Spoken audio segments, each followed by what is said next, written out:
I'll read a couple more poems, is that okay? And here's a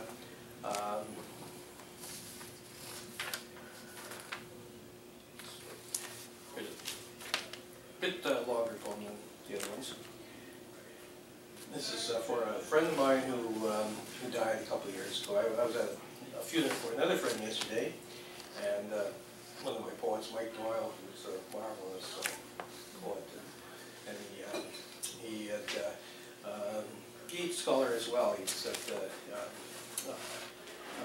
UVic. He taught for years at UVic, and Irish actually too. I don't know if you know that, Andrew. It's not.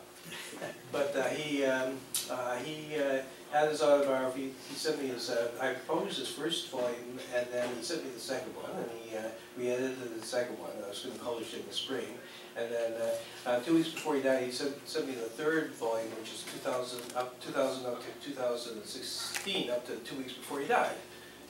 He sent it to me by email, and then he died. So that is funeral. But this is another friend that died, and he was a speech coach, and he was PK Page's speech coach for one thing. She had an eloquent speaking voice, but she felt she needed some speech lessons. But he was also Christopher Plummer's speech coach as well. Colin Bernhardt, who was an actor at Stratford, and he played Lear and played all the great Shakespearean roles, and then Christopher Plummer was there, and he needed lessons, so he started teaching.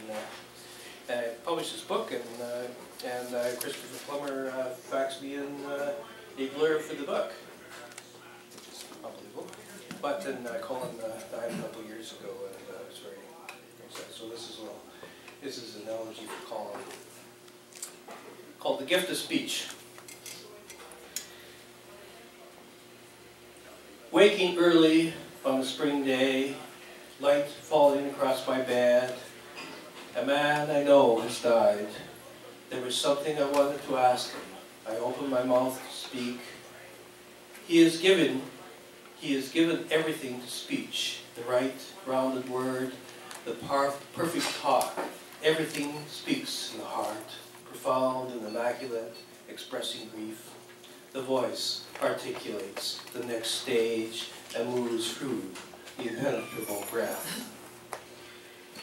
Each to each is given words caught in the back of the throat, a bird's song netted by the larynx, cut too short when the song ends. In his vocation of speech, something moves in unbetrayable grace on the rose of the tongue. A man I know has died, a rose petal broken from its stem. Soon it will be dark again, the moon will set like a death.